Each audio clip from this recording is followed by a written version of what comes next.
Hey everyone, welcome to Lizzie's Little Library and the Newbery Project.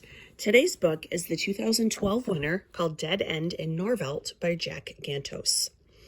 The story begins in 1962, where young Jack's mom has volunteered him to spend time with Miss Volkers and type up obituaries for the newspaper that she dictates. Arthritis has ruined her hands.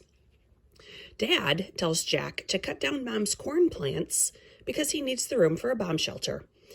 Never mind that she grows corn every year as a charity fundraiser, of which Dad is well aware. Jack has a propensity for nosebleeds, which so far is adding nothing to the story but a queasy feeling in my guts. And Dad is convinced that Norvelt is a communist town started by the head commie Eleanor Roosevelt. Interesting. We soon find out the bomb shelter is a lie, and Dad has acquired a small airplane and needs the space for a runway. And just the logistics of this make absolutely no sense. How exactly does one buy a small plane? I can't wrap my head around this part of the story.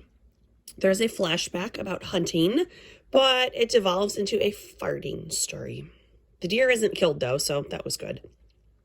Mom takes Jack to the doctor about the nosebleeds. They don't have an appointment. She just hopes the doctor can squeeze in an extra appointment into his day. And Jack needs his nostrils cauterized, which really sounds like surgery. Mom offers to pay him with canned peaches. The doctor refuses, and I don't blame him. Mom then has the nerve to get mad at the doctor because she thinks the community was intended to be one where people help each other. Although help and peaches and free surgery are completely different things, Mom. Chapter 8 is funny in a dark humor sort of way, and I'm not sure that kids would really get it. Miss Volkers believes that a neighbor has died, and one of her jobs is to be the medical examiner. She has no medical training, but she makes Jack go check first.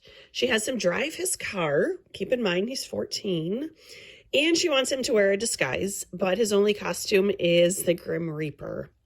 The woman is alive, but says she's about ready to go. She needs to finish up a few odds and ends first. And can he come back in 2 weeks to make sure that she's done and passed on?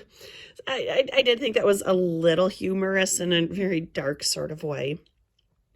Later on, Miss Volkers cauterizes Jack's nose on the kitchen table. She used to be a nurse, and I guess it works. He doesn't mention nosebleeds for another 50 plus pages. Oh, Jack was actually 11, sorry, because he turns 12 here. And after he turns 12, he drives for 30 minutes to take Miss Volkers to church. Everyone teases that he is her new boyfriend. She counters and says that he's more like a pet. He ponders heaven. Time passes, and the Hells Angels motorcycle gang keep showing up at night and setting fires to houses. Why? Reasons. One of them at some point was dancing in town. It was not well explained. Dad has Jack go back to digging the bomb shelter, even though the story already established that they own a riding tractor, which tells me, yes, they have heavy farm equipment, and doesn't one of their neighbors have a big digging machine or something?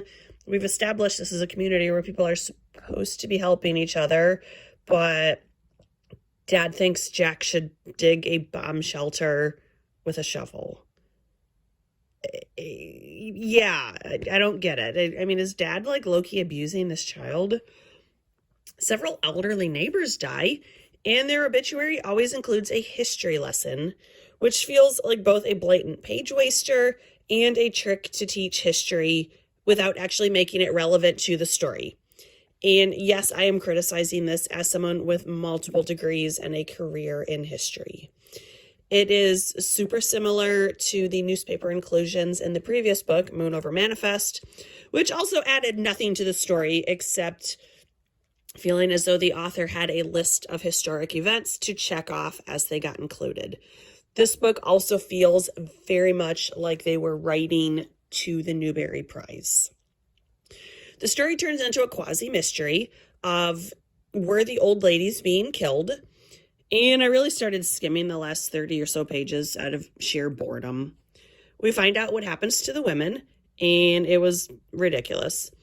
Dad attempts a prank that is both very dangerous and extremely unfunny, and Jack tells him so.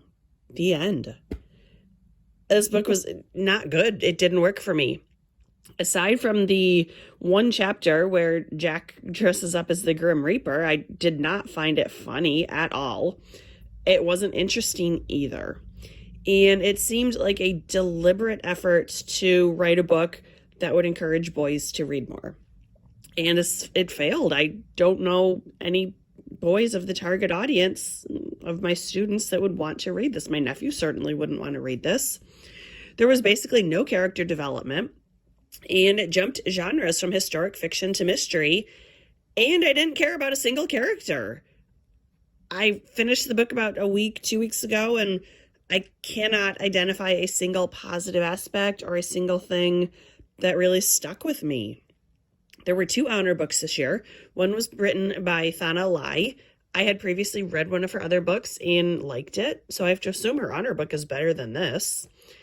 And the next winner is called The One and Only Ivan, which I am absolutely dreading because it is an animal story based on a true story. And I cannot handle stories about animals being mistreated. So that's going to be a struggle to get through that one emotionally. This one was not good. And what's, I don't know if interesting is the right word.